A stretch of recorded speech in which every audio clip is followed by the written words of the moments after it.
네, 한여름에 이렇게 다시 한번 뵙게 됐습니다. 오늘 또 더운데 찬양 연습하고 또 여러 가지 찬양하느라고 우리 찬양대 수고한 것 같습니다. 오늘 찬양 괜찮았죠? 우리 박수 한번 수고했다고.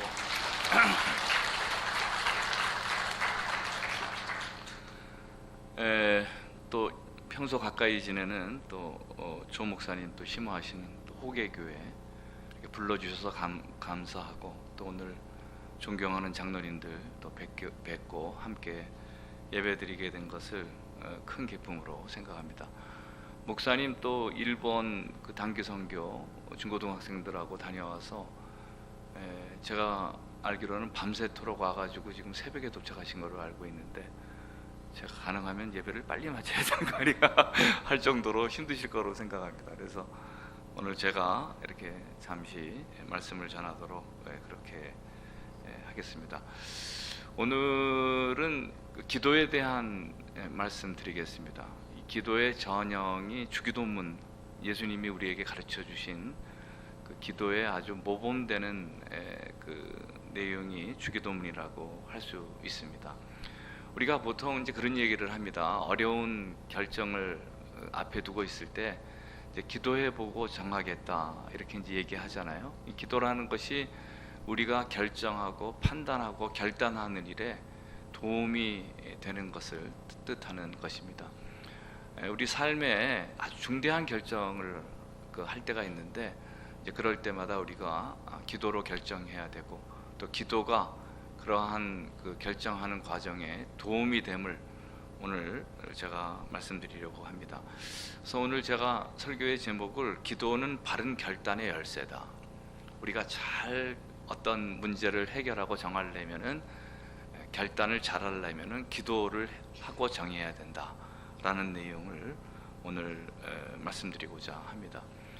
삶에서 여러 가지 그 중대한 결정들이 있지만은요, 제가 보기에는 우리 인생에서 그 결정하는 것 가운데 가장 그 심각한 결정 가운데 하나가 배우자를 정하는 거라고 생각합니다. 이 배우자를 정하는 것이 얼마나 중요합니까? 뭐 잘 정하게 되면, 저는 이 배우자를 정하는 것이 거의 도박과 같은 일이라고 생각합니다. 잘 정하게 되면 행복한 삶을 사는 것이지만, 실수해가지고 잘못 정하게 되면요, 평생 힘들게 살게 되는 거거든요. 그러니까 이게 배우자를 정하는 것 이상 그 어려운 일이 없다고 생각합니다. 이제 선을 한 3명하고 봤는데 3명이 다 나를 좋아할 때 그 3명 가운데 이제 골라야 되는 거 아니에요. 뭐 그런 경험을 해보신 적도 있으신지 모르겠습니다. 이게 3명이 좋아하기도 쉽지 않은 것이지만, 아무튼 정해야 되는데 참 여러 가지 그 정하는 것이 쉽지 않습니다. 그럴 때 가장 좋은 길은 뭐 해보고 정하는 게 좋다라는 거예요. 기도해보고 정하는 것이 좋다라는 것을 오늘 제가 말씀드립니다. 기도가 우리의 결단에 큰 도움이 된다라는 것을 다시 한번 강조하고 싶습니다. 우리가 어떤 판단을 할 때 판단을 그르치게 하는 그 중요한 요인이 있어요.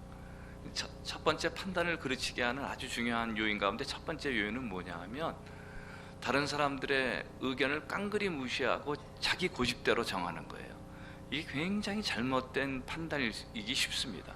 그러니까 그 부모님들은 결혼하려고 그러는데 다 부모님들도 반대하고, 다 주변이 모두 친구들도 반대하고 다 반대하는 거예요. 근데 자기가 고집 피우고 결혼하는 거예요. 그렇게 되면은 평생을 행복하게 살기가 쉽습니까? 어렵습니까? 어려워요. 경험해 보신 분들은 아실 거예요. 이렇게 자기가 고집을 세워서 이렇게 정하는 거, 물론 뭐 이제 이미 결혼한 사람들은 그저 그냥 포기하고 사시면 되는 것이지만은, 아무튼 이렇게 우리가 그 다른 사람들이, 모든 사람들이 반대하는 일을 자기의 고집으로 이렇게 결정한다라는 것에 상당히 문제가 있는 것입니다. 또 반대로 다른 사람들이 좋다고 하니까 그냥 분위기에 떠가지고 배우자를 정하는 사람도 있어요.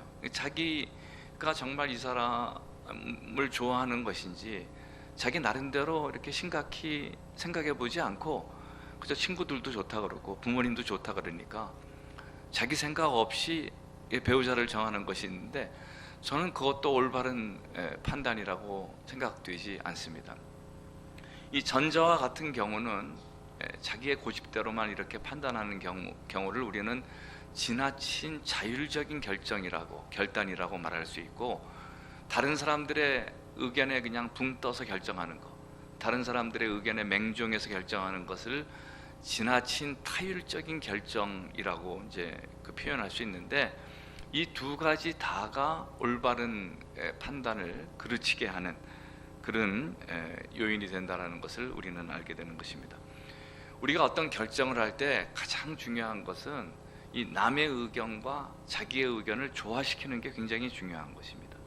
그러니까 자율과 타율의 밸런스를 맞추는 거, 다른 사람의 의견도 경청하고 또 자기 의견도 개진하고, 이렇게 해서 두 개를 잘 믹스해서 조화롭게 그 밸런스를 맞춰서 정하는 것이 중요한 일인데, 이제 그러한 그 자기의 의견과 남의 의견 사이의 밸런스를 잘 맞추는 구체적인 방법이 어디에 나타나 있느냐 하면은요, 주기도문에 나타나 있어요.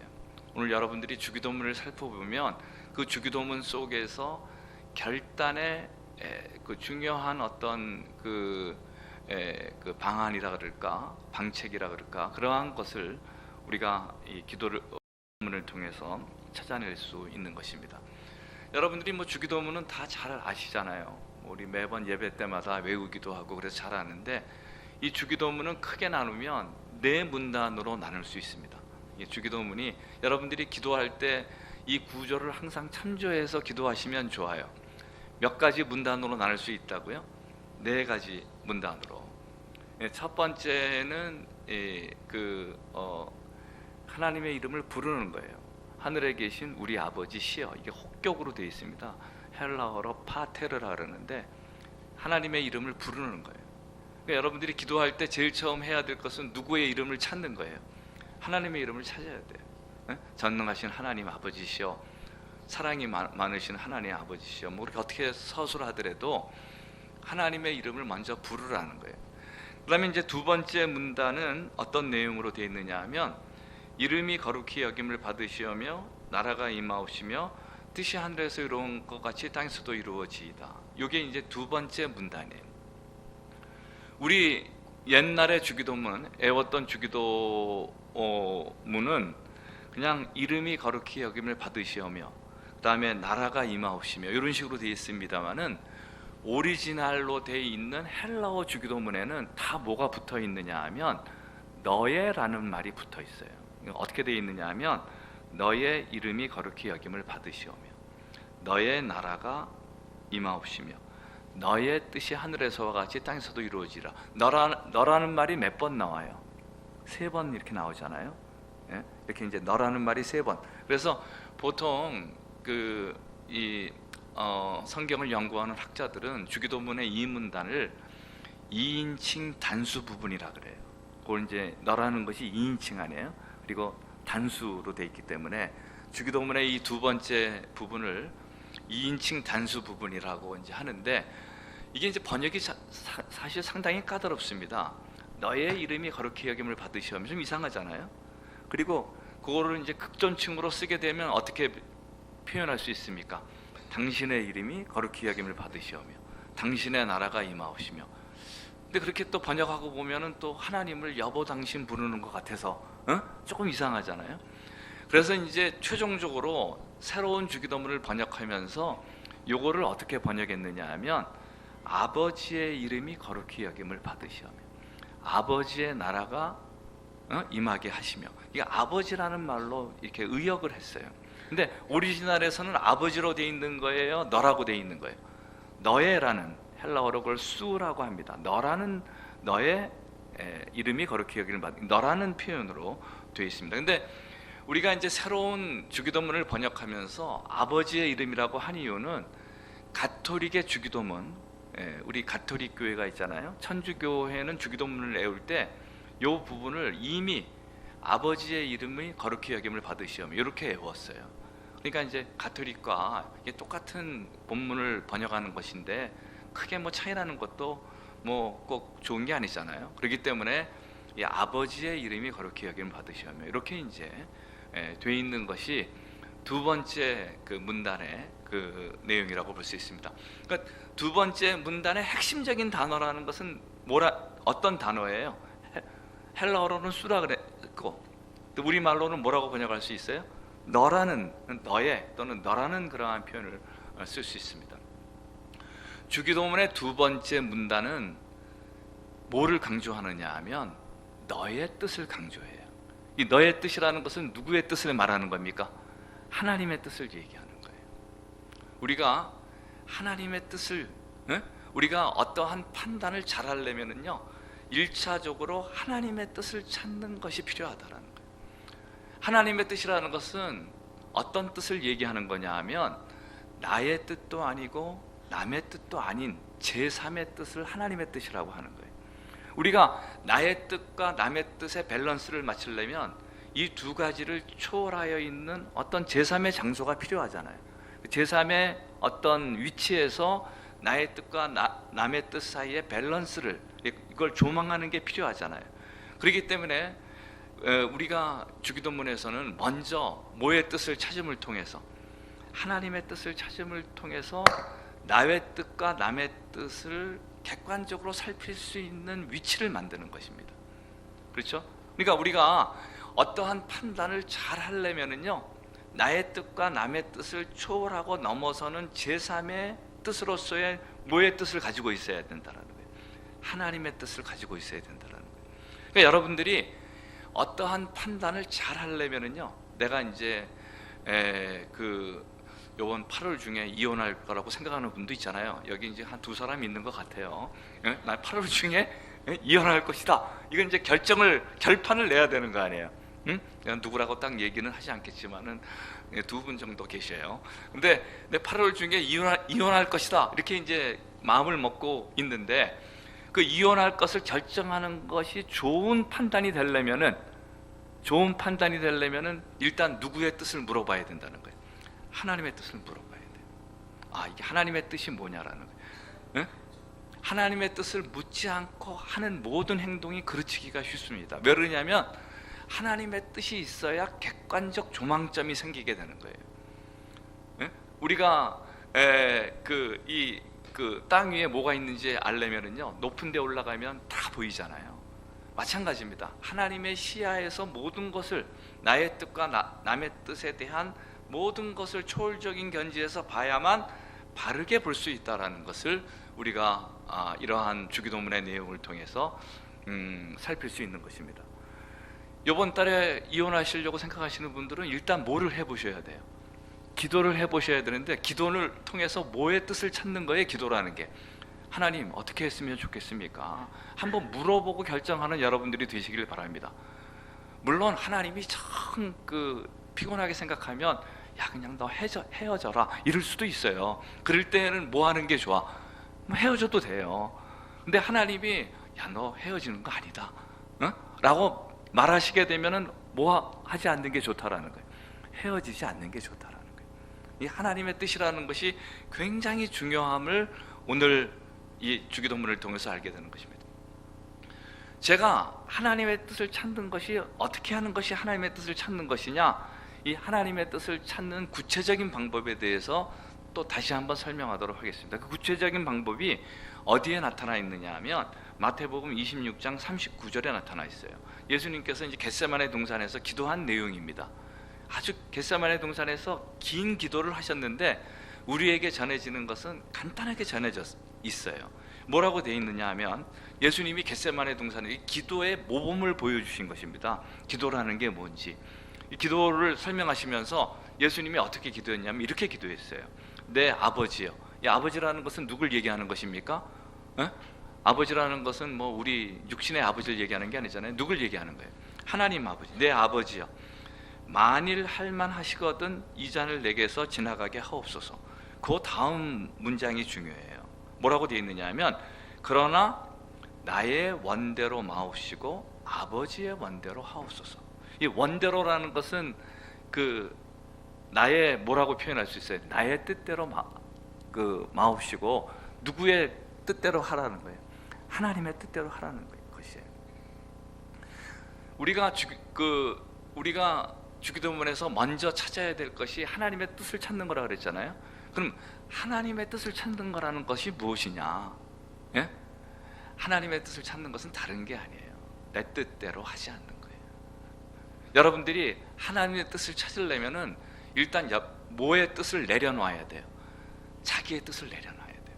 오늘 여러분들이 인생을 살면서 판단을 그르치지 않으려면은요, 성전에 나와서 먼저 자기의 뜻을 내려놔야 됩니다. 하나님 앞에 기도하는 자의 자세에 가장 중요한 것은 뭐예요?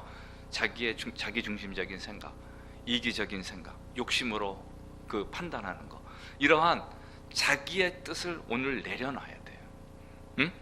자기의 뜻이 앞서 있으면은요, 판단을 절대 그르치게 돼 있어요. 오늘 여러분들이 교회에 나와서 우리가 하나님 앞에 예배드리면서 기도하면서 우리가 하나님의 뜻을 찾아야 되지 않겠습니까?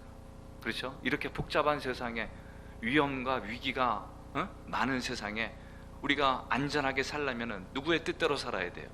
하나님의 뜻대로 살아야 되잖아요. 그럼 하나님의 뜻대로 살려면은 뭐의 뜻을 내려놔야 되는 거예요? 나의 뜻을 내려놓는 오늘 여러분들이 되시길 바랍니다. 오늘 좀 나의 뜻을 내려놓고 가시는 여러분들이 되시길 바랍니다. 이게 나의 뜻을 내려놓는 것만큼 자유로운 게 없어요. 정말 우리에게 커다란 기쁨을 주는 것입니다. 그 하나님의 뜻을 찾는 것으로서의 내 뜻을 내려놓는 거, 내 속에서 나의 모든 생각들을 지워버리는 거예요. 그러니까 나의 그릇을 채우는 거예요? 나의 그릇을 비우는 거예요? 하나님의 뜻을 찾는다라는 것은 나의 생각의 그릇을 비우는 것입니다. 계속 비워야 되는 것입니다. 그래서 빈 그릇으로 하나님 앞에 와야 돼요. 그러면 빈 그릇으로 이렇게 왔을 때 누구의 뜻이 담겨지는 거예요? 하나님의 뜻이 담겨지는 거예요. 그것이 기도의 능력입니다. 기도라는 것은요, 자기의 욕심과 정욕으로 하는 기도를 하나님이 들어주시지 않습니다. 누구의 뜻대로 기도해야 돼요?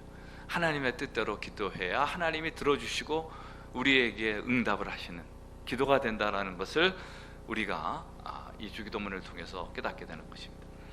다음에 주기도문의 세 번째 문단은 여러분들이 다 잘 아시는 내용입니다.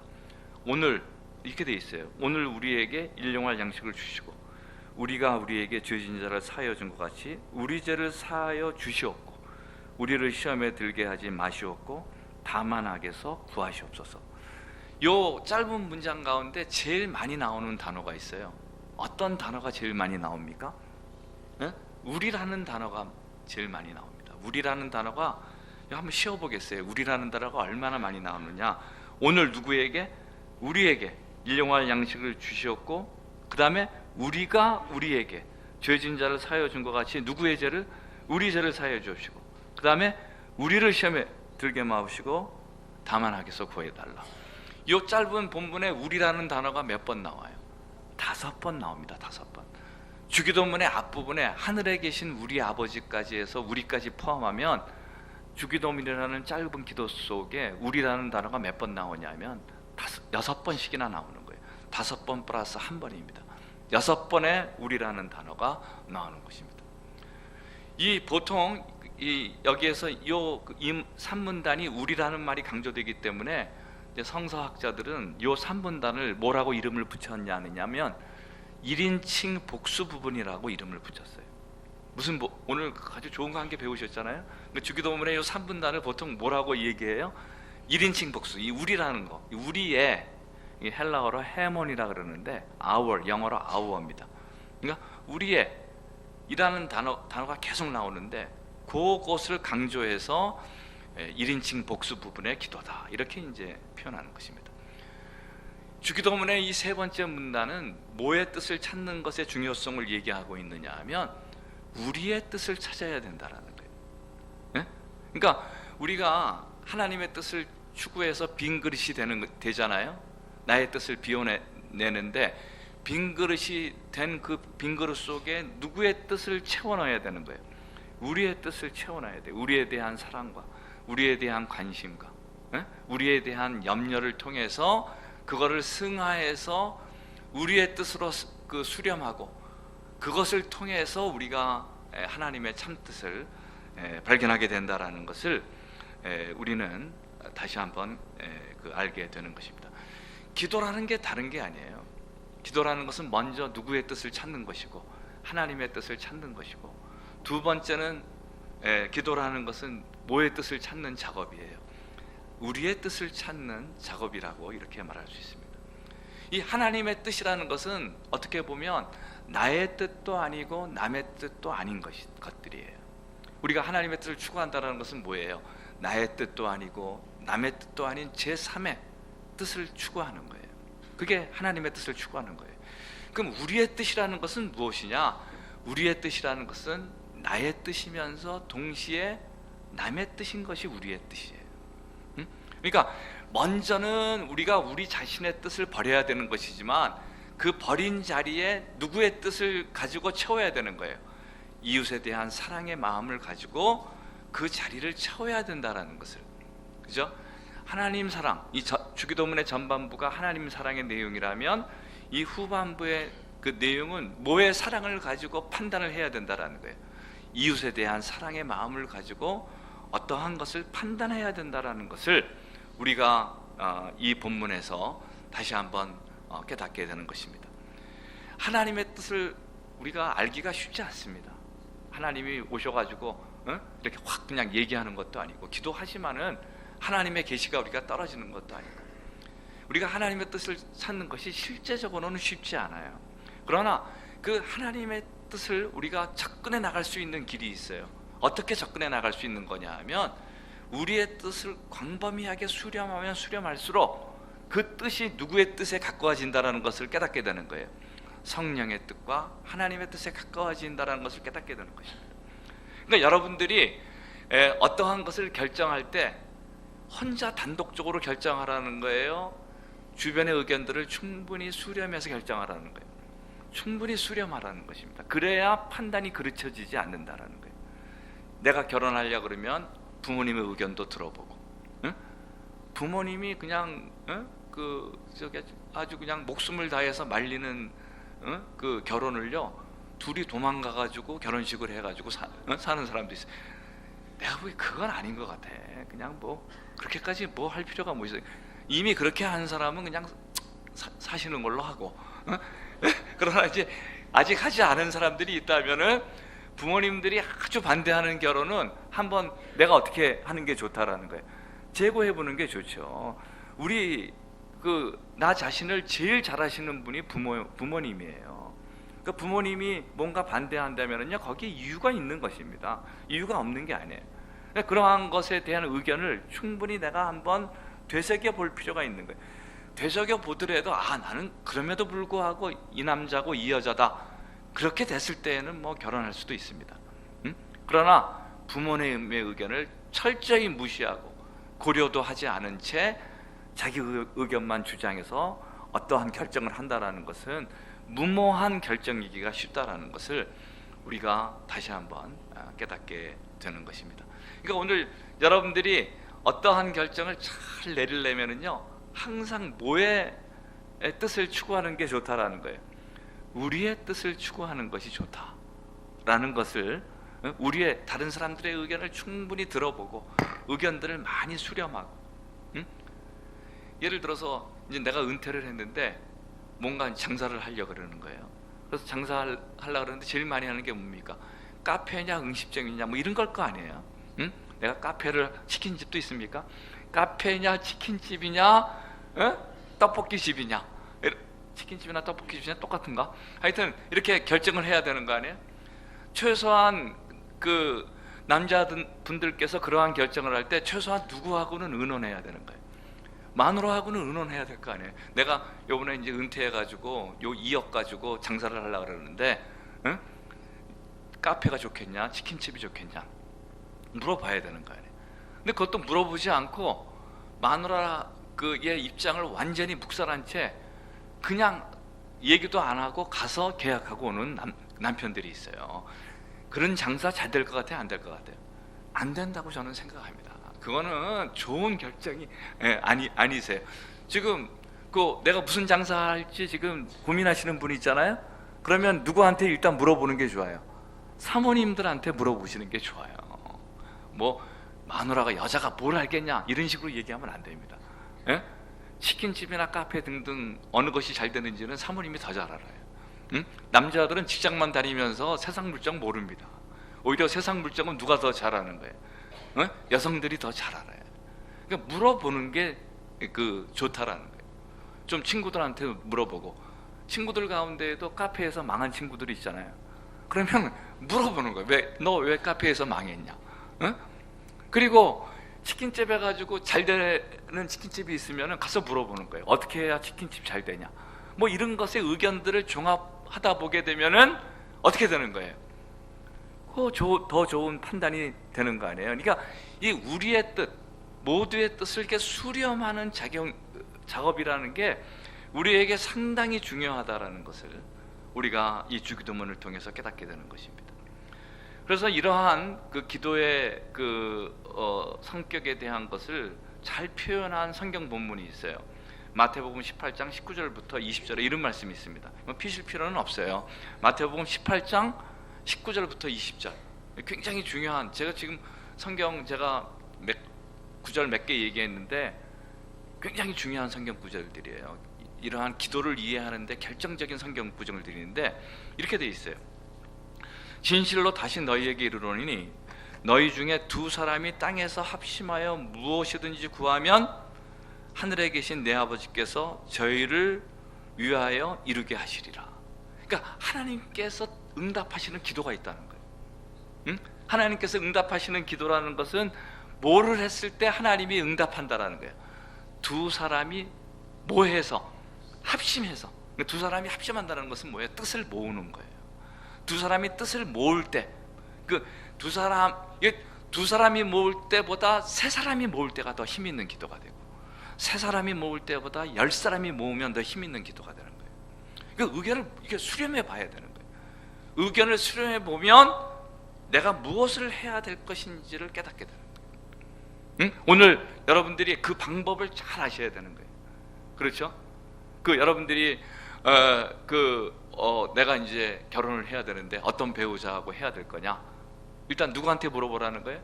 부모님한테 물어보고, 자기 친한 친구한테 물어보고, 삼촌한테도 한번 물어보고, 교회 선배들한테도 좀 물어보고, 이런 사람이 있는데 어떻게 했으면 좋겠냐? 그랬더니 교회 권사님이 야, 걔 첫인상을 봤는데 너는 좋아할지 모르지만 거의 사기꾼 수준이더라. 이렇게 하면은 결혼하면 되겠어요? 안 되겠어요? 안 되잖아요. 참조를 해야 될 거 아니야. 자기는 눈에 뭐가 씌어가지고 그게 안 보이는 거야. 얘가 얼마나 사기꾼 같은 사람인지가 보이지가 않는 거예요. 그렇게 돼가지고는 인생에 좋은 결단을 하기가 힘들다는 거예요. 의견을 수렴해 봐야 돼요. 제가 특히 젊은이들한테 얘기하고 싶은 것은요, 부모가 아주 그냥 목숨을 다해서 말리는 그 결혼은요, 간호하면 안 하는 게 좋습니다. 저는 그렇게 생각해요. 제가 아주 중요하게 생각하는 말이 있습니다. 세상은 넓고 남자는 많다. 근데 반대도 얘기해야 되는데 너무 그렇게 이 세상에 그렇게 우겨서 할 필요가 없다라는 거예요. 응? 다 좋은 게 좋은 거라는 거예요. 이거 아멘 한번 해야 되는 거 아니야? 여기 성가대들은 다 결혼하셨죠? 뭐 상관은 없는 얘기지만 상관은 없는 얘기지만은 아무튼 간에 이렇게 우리가 의견을 충분히 합심한다라는 게 중요해요. 합심한다라는 게 뭐예요? 의견을 모으는 거예요. 뜻을 모으는 거예요. 그 다음에 이제 이렇게 돼 있어요. 두세 사람이 내 이름으로 모인 곳에 나도 그들 중에 있다라는 거예요. 하나님이 어디에 임재하십니까? 두세 사람이 뜻을 모으는 곳에 하나님이 계신 거예요. 복수의 뜻으로 모아진 기도, 그게 힘 있는 기도라는 것입니다. 오늘 아주 제가 인생에 있어서 중요한 얘기한 거 아니겠어요? 인생에 중요한 결단이 있을 때 어떻게 해야 되느냐? 일단은 누구의 뜻을 물어보라는 거예요. 하나님의 뜻을 물어봐야 된다. 제가 이렇게 설교했는데 나갈 때 또 어떻게 그 인식하고 나가느냐 하면 점쟁이의 뜻을 물어봐야 된다. 이거는 아니잖아요. 이거 아니잖아요. 예? 그러니까 누구의 뜻을 물어봐야 된다는 거예요. 하나님의 뜻을 물어봐야 돼. 하나님의 뜻을 물어본다라는 것은 누구의 뜻대로 하지 않는 거라는 거예요. 내 뜻대로 하지 않는 거예요. 그리고 그 빈 그릇 속에 누구의 뜻을 채워야 된다라는 거예요. 우리의 뜻을, 예? 아주 광범위하게 수렴된 뜻을. 솔직히 얘기해서 우리의 소원은 뭡니까? 우리의 소원은 통일이잖아요. 그럼 통일을 기도해야 되는 거예요, 사실은. 근데 우리는 통일을 기도하지 않고 다 지기도만 하고 있는 거예요. 그러니까 기도가 힘이 없는 거예요. 우리의 뜻을 기도해야 되는 거예요. 응? 우리가 원하는 거, 우리의 행복, 우리의 응? 안녕, 우리의 잘됨, 이런 것을 기도해야 된다라는 거예요. 그것을 오늘의 본문이 얘기하고 있는 것입니다. 제가 마지막으로 그냥 시간은 갔습니다만은 알기 쉽게 그냥 예화 하나 들고 마치도록 하겠습니다. 제 그 다니는 교회 청년이 있어요. 그 청년이 이제 외국에 유학 가기 위해서 직장 생활을 하면서 외국에 유학 가기 위해서 그 유학 자금을 모았어요. 응? 한 몇 억 정도를 열심히 몇 년 동안 직장 생활해 가지고 거의 안 쓰고 유학 자금을 한 2, 3억이 모은 거예요. 근데 어느 날 새벽 기도 가서 기도해 봤더니요, 하나님께서 뭐라고 이렇게 그 말씀하시느냐 하면 그러한 그 하나의 그 느낌이 왔어요. 기도하는 중에 어떤 감흥이 왔느냐 하면은, 야, 그건 너 유학 가지 말고 그냥 그 부모님들하고 너하고 살 저쪽에 좀 서울 근교에 그 집 한 채를 사도록 해라. 집도 제대로 없는 집이었어요. 그 식구들이 집도 제대로 없는데 한 2, 3억 모은 돈을 가지고, 2, 3억인지는 정확히는 모르겠습니다만은 하여튼 가가지고 하나님이 그 어떤 감동을 주시냐 하면 서울 근교에 그냥 집을 한 개 사라는 감동을 주시는 거예요. 그래서 얘가 뭐를 했느냐 하면 그 하나님의 그 기도 중에 응답을 중요시 해가지고 그냥 유학 가는 거 포기하고요, 어떻게 했냐면 부모님들하고 같이 살 집을 한 미사리 정도에 이렇게 한 개 얻은 거예요.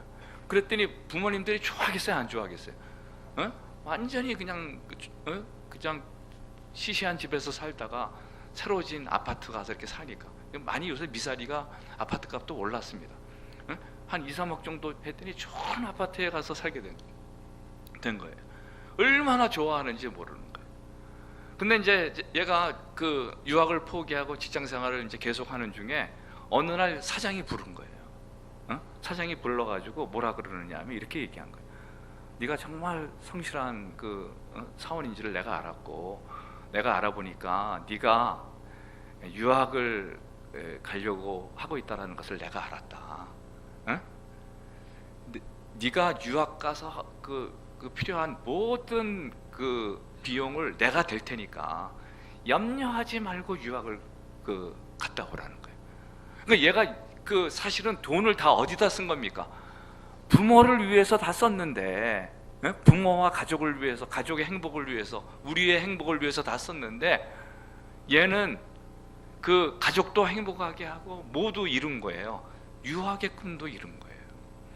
우리가 하나님께서 우리에게 뭔가 감동을 주실 때 그 감동을 소멸하지 않는 여러분들이 되시기를 바랍니다. 하나님께서 우리에게 명령하시는 일이 있어요. 하나님의 뜻이 있습니다. 그 뜻대로 하면 우리에게 더 큰 행복이 주어질 것이라는 것을 믿는 우리가 돼야 되는 것입니다.